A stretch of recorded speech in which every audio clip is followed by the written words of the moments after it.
I'm just sitting here reminiscing.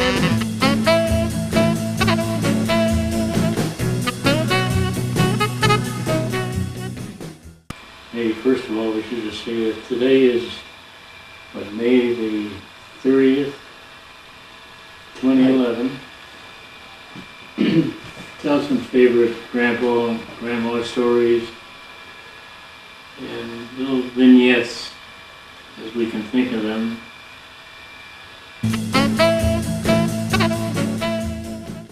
Well, you talk about discipline. One of the things was that Pop used to work the 12 noon to 6 o'clock shift most of the time. He worked other shifts because he had to, but that was really his shift. And he would get off the bus at 20 after 6 down at Glenwood Avenue in front of the beer joint, come straight home, and Mom would have stuff ready to eat. But we would be playing baseball in the field out there, and he would whistle. No, we don't want to go home. We want to keep playing.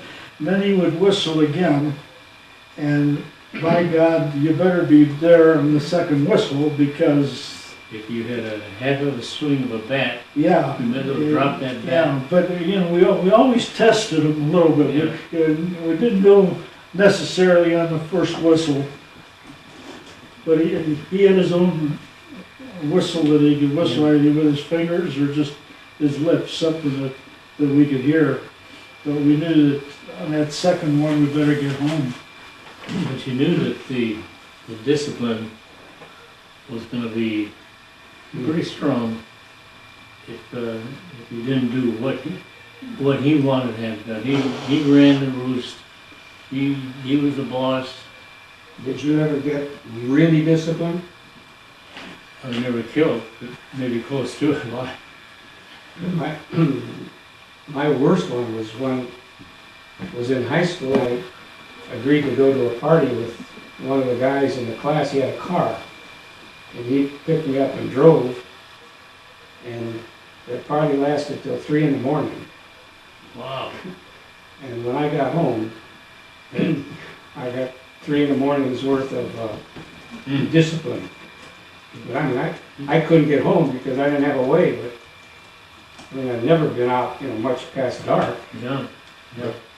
3 in the morning coming home, and boy, he was waiting. They had rules, and especially Pop. They had certain rules, and you knew that you better never break that rule.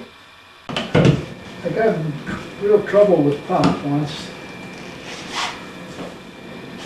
When we were probably almost teenagers or something, Pop had a lot of trouble with his prostate. He was in pain all the time. He may have even been in the service then. But That was a sciatic nerve. now it was He prostate. couldn't walk. He couldn't walk. It was prostate. I always thought it was a sciatic nerve. And he was walking down the street, really humped over, Right. almost sideways. And I got the idea to imitate him. And as soon as he got close to me, a whap, it knocked me across the street. Because I was making fun of him, and I guess I was making fun of him, but I didn't. Supposed to be in a funny way. He took it personal. The one thing that I always remember, Pop was not a tool man, but what tools he had were like gold. And if you ever took a tool outside to do something and left it outside in the grass, and he found it, you're going to be wearing that tool. That's all there to it. And he just thought that that's the worst thing you can do is abuse his tools. And he didn't have he didn't have any more tools in a box about this big. And they were all junk, but Yeah, he did remarkable things with them. right. In fact, I still have some of them. I suppose you guys still have. I've got a couple. But that was the whole story of the tools, because it was a perpetual remodeling job, Oh, a yeah. home improvement job.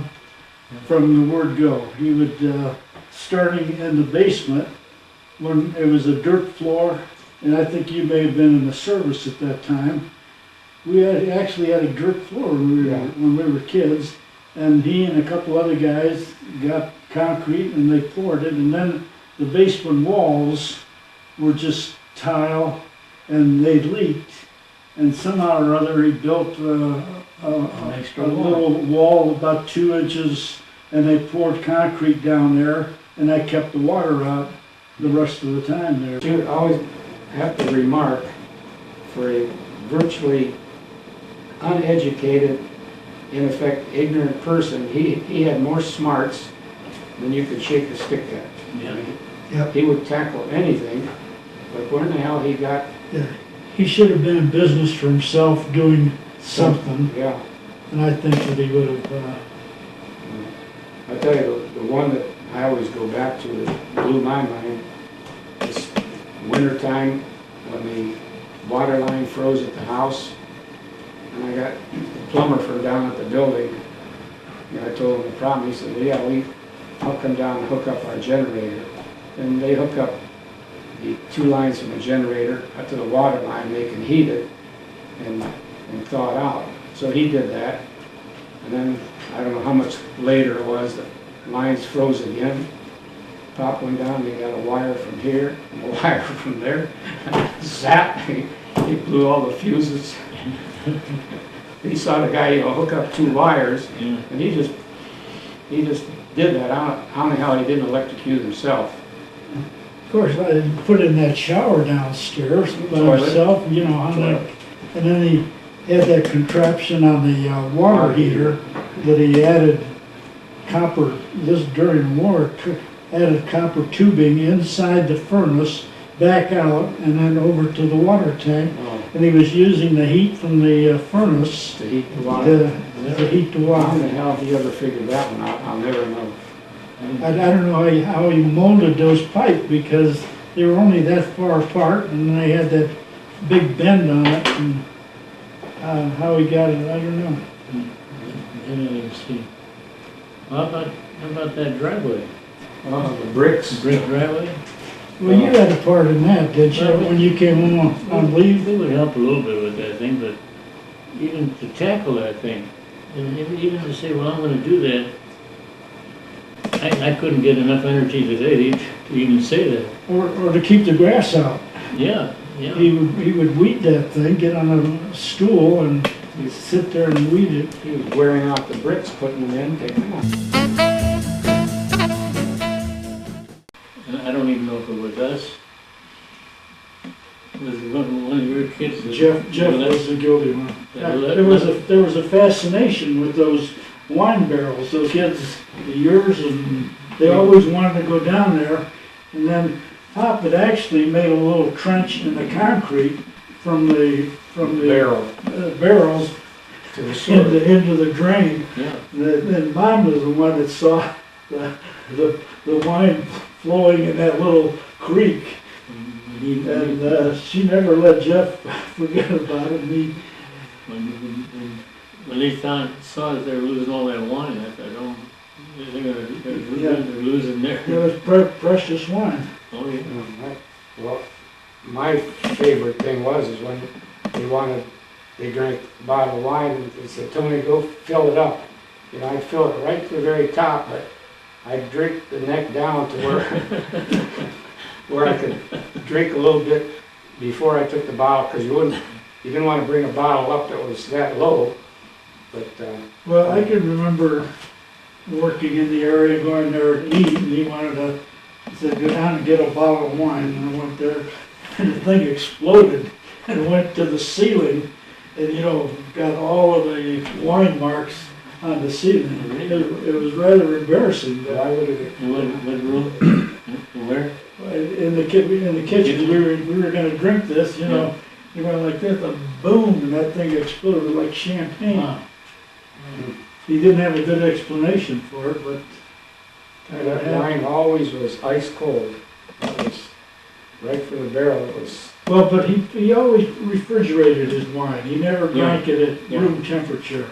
He liked it cool. At 30, And never ever would he drink wine No. before going to work. Nor would he ever stop at the beer joint at the end of the street like everybody else did. And they got into that, I'll buy you, you buy me, and there's 8:30 by the time those guys were leaving that beer joint. But after he retired, he'd always have a little glass at lunch though. That could be, yeah. Yeah, that's right, he would have. Or even if you stop, like when you stop over and play cards with him, spend a little time with him. I'll always have to have a little glass of wine. Yeah, that's right? it. In high school, I worked all the different theaters downtown, between usher and doorman. But the one thing that was always consistent, the paycheck went to them. You did not keep your money. And I don't, to this day, I'm not even sure if I ever got any of the money. And in the Army, In the Army. your money went directly to her. Yeah. Yeah. Well, I think the upshot of that is that when we had built a house and we needed dining room furniture, she kind of said, here's your money, and bought a dining room suit, because she'd been holding on to it, and it was a substantial amount. It was a very good dining room suit. I think we all got our money back. Yeah. Room and board. Oh, yeah, yeah. Eventually. But we did pay room and board, even Yeah. when we worked. Yeah. She got the check. You get the paycheck, you don't even cash it, just give it directly to them. I remember when I went to work for Goodyear in the summer in the cafeteria. And Sam Smaldino got me the job. It was during the war. And I was 15 years old, so I had to lie about my age, because they would not hire you if you were 16. So I worked the morning shift, like 6:30 to 3 or something like that. And my pay was 75 cents an hour, or $32 a week. And I would hand the paycheck over to Mom. I'd get $1 for a bus pass and $1 for my pocket. And that's all I saw that paycheck. To make this last all week. Oh, yeah.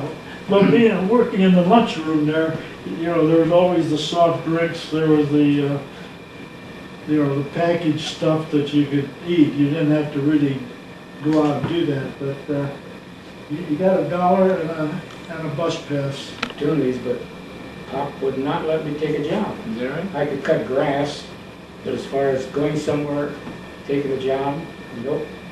Yeah, I worked in my sophomore year and junior and senior years, because jobs were so plentiful, they were so available. But one thing is that we never got to caddy. Mom would not let us caddy, No. because she thought that was not a good environment. Couldn't caddy for the first time I ever caddied for money. Perry Campbell and I had a day off of school, and we went to Portage, and I caddied for Denny Shute. That was the first time I ever caddied. I didn't really know what the rules were, but here I'm. Probably was the last time you ever caddied, too. Well, Then he probably said, get that guy's name, I'm gonna put that up on the wall. I think we got $5 for that day carrying a double. Talking about first jobs a while ago, I think the first job I can remember, when a fellow that I went to high school with, he was working for a guy that canned pimento olives. And all he did is he'd buy a big barrel of olives from Spain or Greece or whatever they came from. Get a little pimento olives, it'd be a barrel in the garage, and he'd have just a zillion little jars. And we'd fill these jars with pimento olives, and we'd eat some. I ate pimento olives till it came out of my ears, but there's no health inspection, no nothing. We just fill these jars, put the cap on them, and they fall on the floor, pick them up, put them in the jar. I mean, it was a real hand-to-mouth operation. I don't remember what we were paid, but it couldn't have been like 10 cents an hour or something like that. Yeah, my first job was over at Companion's house on Marview Avenue, kind of across from Nist and Wise. And I was picking weeds, which was, and I got a dime for it, which was not a very enjoyable job. Yeah. My first job was working at it's called the Colonial Theater, the movie theater, on Mill Street, which now is nothing but a parking deck. From there I went to the Strand movie house, and that's gone.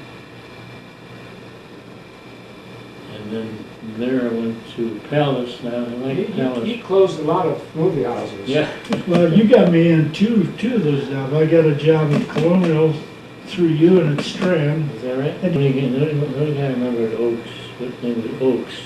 Millard Oaks. Yeah. Who was the manager. And I was the doorman. And my job was, when it started getting dusk, make sure the lights get turned on the outside. Well, I didn't turn them on. He came in. And he's yelling and screaming, I don't know how in the hell we're going to possibly win this war with these dummy kids that we have around here that can't even turn the lights on, this and that. Hey, no big deal, you know. I'm working here for 25 cents an hour. What do you want? You know? He was God, though, wasn't he? Oh, yeah. I mean, he was God. Yeah.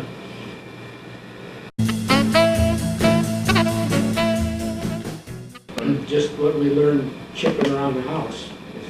Run Yeah. around the house, We mow had the our- hole. Had our golf course. We had And those holes weren't very big, if I remember correctly. They were just, we had five holes, 5 cans Yeah. buried in the ground alongside the driveway. And that went from the sidewalk in the front to the garage. So what could that be? 30 yards? yeah, Whatever. But that was our own private little golf course. from the apricot to the peach tree. And you try to keep it out of the Ross's fence. The hedge, the hedges. I think it was Hochberg that came over and gave us a handful of clubs. I don't remember. I know that I got a baseball glove from him, from Ray I Hochberg. think I got a handful of golf clubs from Hochberg. Is that right?